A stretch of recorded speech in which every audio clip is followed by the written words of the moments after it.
योगेंद्र यादव जी भी आप पहुंचे हैं जंतर मंतर पर। कुछ देर पहले प्रशांत भूषण, अंजलि भारद्वाज भी मौजूद थी। आज दिशा क्या रहेगी इस मार्च की, क्या लगता है आपको?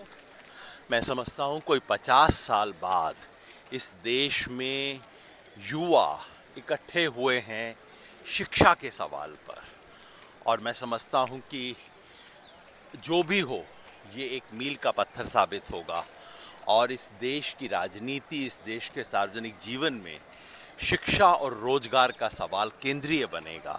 सबसे बड़ी बात यह है, बाकी डिटेल्स है। फिर कल गीतांजलि आंगमो जी ने जो बात कही उससे एक बड़ी अजीब सी एम्बिग्विटी की स्थिति बन गई। उन्होंने कहा कि अगर प्रतिनिधिमंडल आकर मुलाकात करे तो वो आमरण अनशन तोड़ देंगे।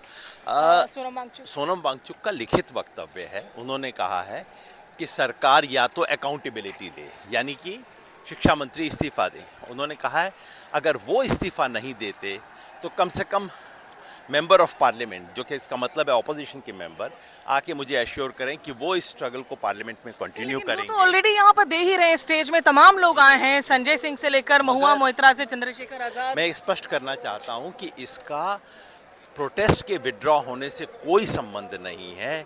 सोनम वांगचुक ने ऐसा कतई नहीं कहा है कि इससे प्रोटेस्ट विड्रॉ हो जाएगा। हंगर स्ट्राइक जो दूसरे बच्चे बैठे थे वो भी आज पूरा कर रहे हैं, और अगर ये बात पूरी होती है तो सोनम वांगचुक हंगर स्ट्राइक पूरा कर देंगे, लेकिन आंदोलन वापस नहीं होगा, मार्च वापस नहीं होगा, ये सब चलेगा। सारे लोग कह रहे हैं कि ये तो ऑलरेडी एक क्लाइम डाउन सा नजर आ रहा है कि आप जब बिना इस्तीफा लिए आप कह रहे हैं उनको आमरण अनशन उनकी सेहत के हिसाब से निश्चित रूप से तोड़ना चाहिए, जिसको लेकर हर कोई अनुरोध कर रहा है, लेकिन क्या ये क्लाइम डाउन देखा जाएगा? बिल्कुल नहीं। उन्होंने पहले से ही स्टेज से सब बातें कही हुई थी जो कल कही हैं।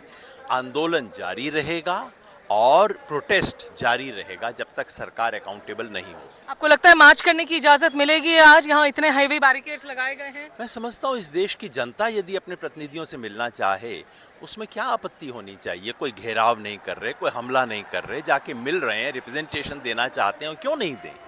ठीक है, बहुत शुक्रिया। योगेंद्र यादव के साथ साथ तमाम लोग जो हैं वो आज मंच पर पहुंच रहे हैं, अपनी बातों को रख रहे हैं। आज 1 महीना हो चुका है, 20 जून को इस दौर के प्रोटेस्ट की शुरुआत हुई थी।